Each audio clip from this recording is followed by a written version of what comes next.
Hello everyone, मैं मनोज कुमार और आप देख रहे हैं online classes of social science. आज के इस वीडियो लेक्चर में हम सिविक्स के 10th क्लास के सेकंड चैप्टर फेडरलिज्म या संघवाद और संघवाद में और एकात्मक सरकार में क्या अंतर है, इसको समझने की कोशिश करेंगे। इसको हम फर्स्ट चैप्टर पावर शेयरिंग से समझने की कोशिश करेंगे। आपको पता है, आपको याद होगा कि बेल्जियम के संविधान में कुछ बदलाव किए गए थे और ये इन बदलावों में एक जो प्रमुख बदलाव था कि केंद्रीय सरकार की शक्तियों को लेकर राज्य सरकार को दिए गए और ये बदलाव जो है संविधान में किए गए थे। ऐसा नहीं है कि पहले बेल्जियम में स्टेट गवर्नमेंट नहीं थी, राज्य सरकारें नहीं थी, पहले भी थी, लेकिन ये अधिकार जो पहले दिए गए थे वो केंद्र सरकार के द्वारा दिए गए थे और केंद्र सरकार जब चाहे राज्य सरकार से उस अधिकार को वापस भी ले सकते थे और उसमें बदलाव भी कर सकते थे, विड्रॉ भी कर सकते थे। ये पूरी तरह केंद्र सरकार के ऊपर डिपेंडेंट था कि वो राज्य सरकार को कितनी शक्तियां देती हैं या नहीं देती। लेकिन 1993 में जो बेल्जियम के संविधान में बदलाव किए गए, उनमें संविधान के द्वारा ही राज्य सरकारों को पावर दिए गए, शक्तियां प्रदान की गई और कुछ अधिकार केंद्रीय गवर्नमेंट के पास रहे, कुछ अधिकार जो है वो राज्य सरकारों के पास रहे और दोनों ही प्रकार की जो सरकारें थी वो आपस में एक दूसरे के कार्य में हस्तक्षेप नहीं कर सकती थी।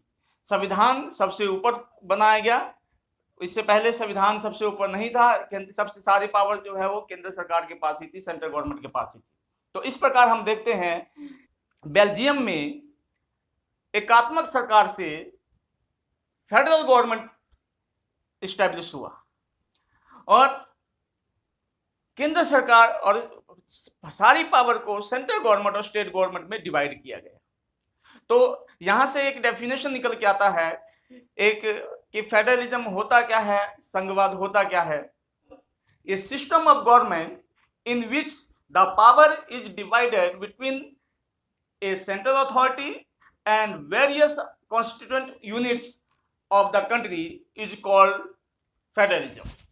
इसका मतलब क्या हुआ कि शासन की एक ऐसी व्यवस्था है जिसमें सर्वोच्च सत्ता केंद्रीय पदाधिकार और इसके विभिन्न घटक इकाइयों के बीच में शक्तियों का बंटवारा होता है, उसको संघवाद कहते हैं।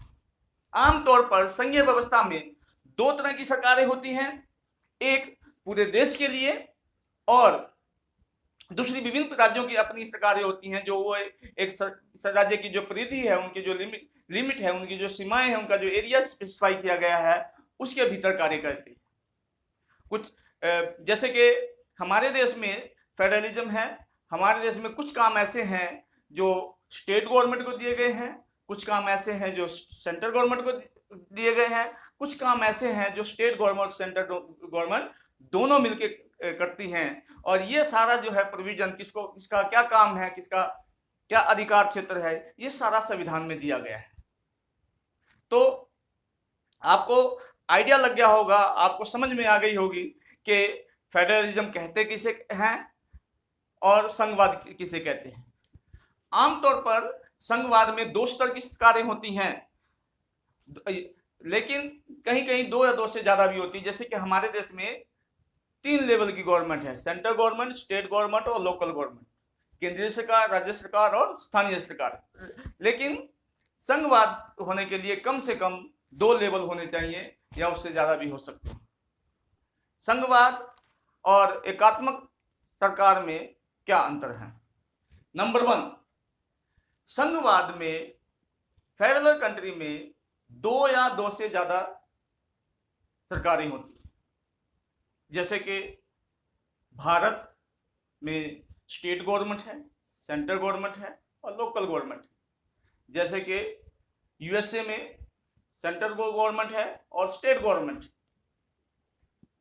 लेकिन एकात्मक सरकार में एक ही केंद्रीय सरकार होती है और सारी पावर केंद्र सरकार के पास ही होती है।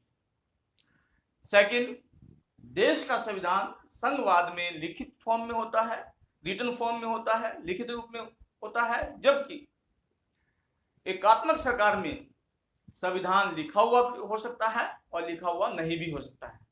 रिटन फॉर्म में हो सकता है और रिटन फॉर्म में नहीं भी हो सकता है। जैसे भारत का संविधान लिखा हुआ है क्योंकि यहाँ फेडरलिज्म है, संघवाद है। यूएसए का संविधान लिखा हुआ है क्योंकि वहाँ संविधान है। बेल्जियम का हमने अभी एग्जाम्पल देखा, वहां पे लिखा हुआ संविधान है, वहां पे संघवाद है। जबकि ब्रिटेन में लिखा हुआ संविधान नहीं है क्योंकि वहां पर एकात्मक सरकार है। जापान में लिखा हुआ संविधान है, वहां पे एकात्मक सरकार। तो हम कह सकते हैं पॉइंट नंबर 2 में कि संघवाद में लिखा हुआ संविधान होता है, कॉन्स्टिट्यूशन जो है रिटन फॉर्म में होता है, जबकि यूनिटरी फॉर्म ऑफ गवर्नमेंट में, एकात्मक सरकार में संविधान लिखा हुआ हो भी सकता है और नहीं भी हो सकता। जैसे कि हमने ब्रिटेन का और जापान का एग्जांपल देखा है। थर्ड, संघवाद में शक्तियों का विभाजन होता है। शक्तियां अलग अलग प्रकार की सरकारों में विभाजित होती हैं, जबकि एकात्मक सरकार में सारी पावर सेंट्रल गवर्नमेंट के पास ही होती है, केंद्रीय सरकार के पास होती है। फोर्थ, संघवाद में कॉन्स्टिट्यूशन सुप्रीम होता है, संविधान सबसे ऊपर होता है। कोई भी, चाहे सेंट्रल गवर्नमेंट हो या स्टेट गवर्नमेंट हो, सबको के ऊपर जो है संविधान होता है और संविधान के अकॉर्डिंग जो उनको काम दिए गए हैं, उनको जो पावर दिए गए हैं, उनको जो अधिकार दिए गए हैं, उसके अकॉर्डिंग वो काम करते हैं। जबकि एकात्मक सरकार में कॉन्स्टिट्यूशन सुप्रीम हो भी सकता है और नहीं भी हो सकता। फिफ्थ पॉइंट, संघात्मक सरकार में संविधान कठोर होता है। इसका क्या मतलब है? बड़ी आसानी से सरकारें संविधान में परिवर्तन नहीं कर सकती। संविधान में संशोधन होने के लिए, उनमें मॉडिफिकेशन होने के लिए सेंट्रल गवर्नमेंट और स्टेट गवर्नमेंट दोनों की सहमति होनी जरूरी है। कोई एक गवर्नमेंट जब चाहे संविधान में परिवर्तन नहीं कर सकता। जबकि एकात्मक सरकार में संविधान कठोर हो भी सकता है और नहीं भी हो सकता, क्योंकि वहां पर एक ही तरह की सरकार होती है, केंद्रीय सरकार, और ज्यादातर मामलों में केंद्रीय सरकार जब चाहे संविधान में संशोधन, मॉडिफिकेशन कर सकती है। नेक्स्ट पॉइंट, फेडरलिज्म में एक इंडिपेंडेंट जुडिशरी होती है। संघवाद में एक, हम कह सकते हैं, स्वतंत्र न्यायपालिका होता है जो अलग अलग तरह की सरकारों के जो अधिकार होते हैं, जो पावर दिए होते हैं, उनकी व्याख्या कर सकती है। उनको, अगर उनमें कोई विवाद हो जाए तो उनको सुलझा सकती है।